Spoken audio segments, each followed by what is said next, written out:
Narito tayo muli sa Scene Rundown Channel.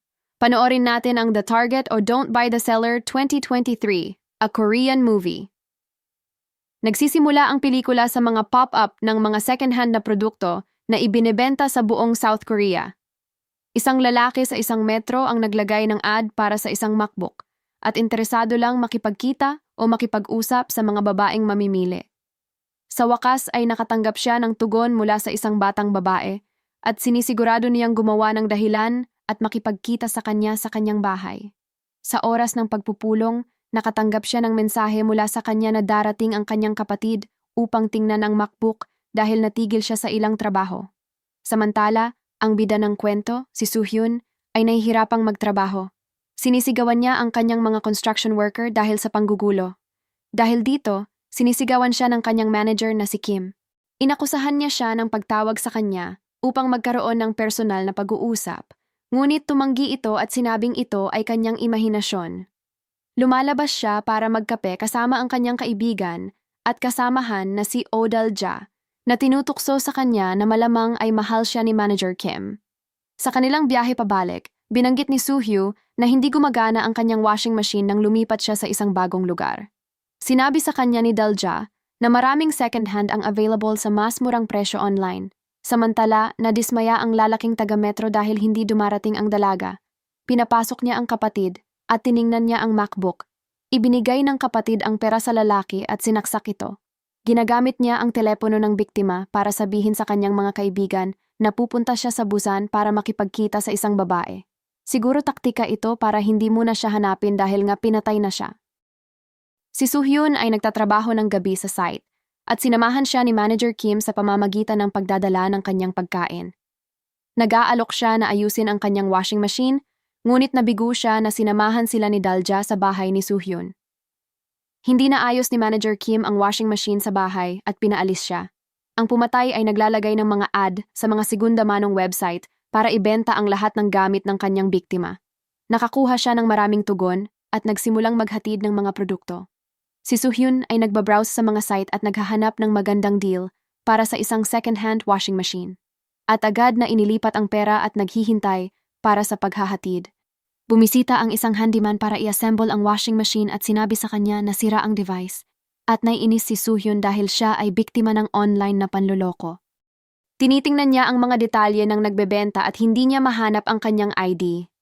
Pagkatapos, binisita niya ang istasyon ng pulisya at nagsampa ng reklamo at sinabi nila sa kanya na kailangan niyang maghintay ng ilang buwan bago nila simulan ang investigasyon dahil maraming mga ganitong kaso noong mga nakaraang panahon. Ibinahagi ni Soo-hyun ang kwento kay Dal-ja at hiniling sa kanya na ipaalam ito dahil bahagi din siya ng isang scam noon. Galit si Soo-hyun sa hindi niya sinabi sa kanya ang tungkol sa mga mahahalagang detalye. Kasunod nito, nagpa siya si Soo-hyun na bumili ng bagong washing machine sa EMI. Desidido si Soo-hyun na hulihin ang panloloko at nakahanap ng pattern sa lahat ng kanyang mga ad.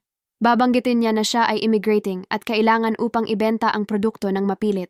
Siya ay tumugon sa lahat ng mga taong nagtanong tungkol sa mga epekto na ang nagbebenta ay isang scammer. Nagmensahe sa kanya ang scammer at hinihiling sa kanya na ihinto ang pag-post ng mga komento.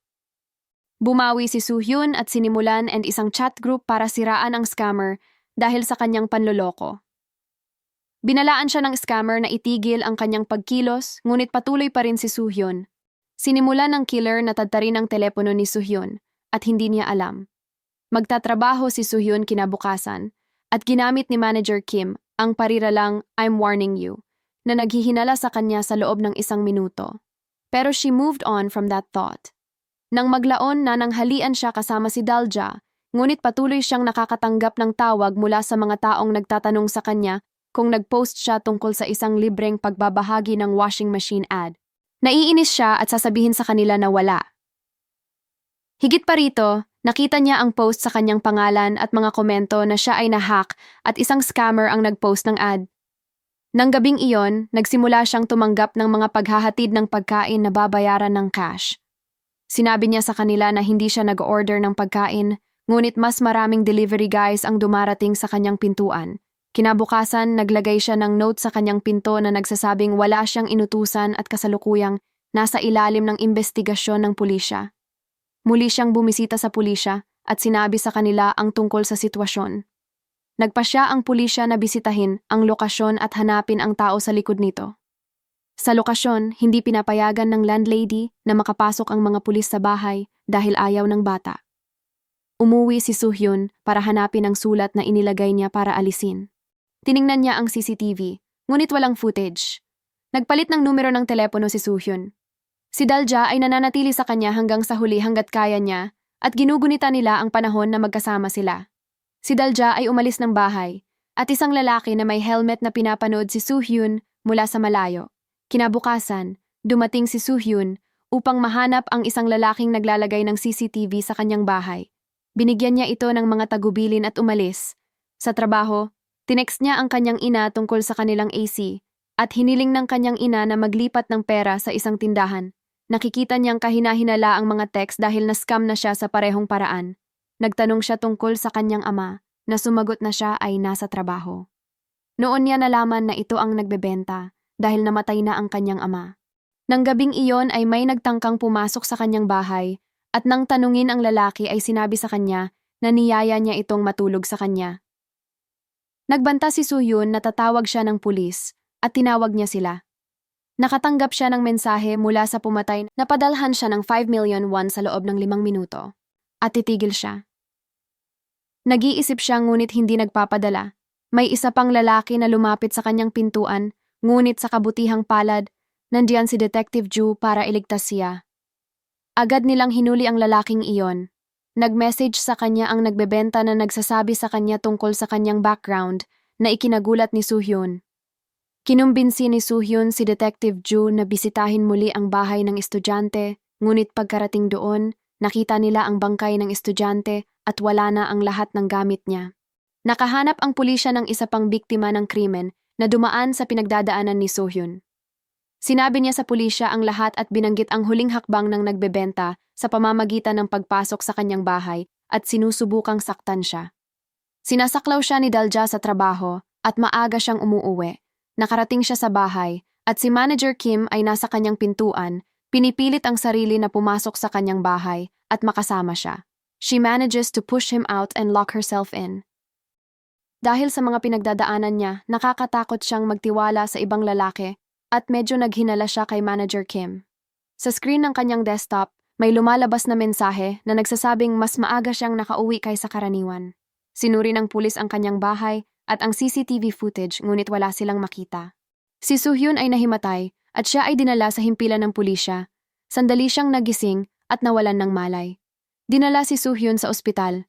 Kapag umalis siya sa ospital at nakatanggap ng tawag mula sa nagbebenta, hiniling niya sa kanya na makipagkita sa killer, magbigay ng cash na 10 milyong won at patayin ang kanyang telepono. Nagbabala siya kung sasabihin niya sa pulisya, uulit lang sila mula sa simula. Sumang-ayon si Soo-hyun sa deal. Sinusubukang abutin ni Detective Ju si Soo-hyun, ngunit inatake siya ng isang lalaking naka-helmet at naiwan siyang walang malay. Samantala, nalaman ni Detective na ang pumatay ay nasa malapit kay Soo-hyun at sinubukang abutin si Detective Ju, ngunit hindi niya ito maabot.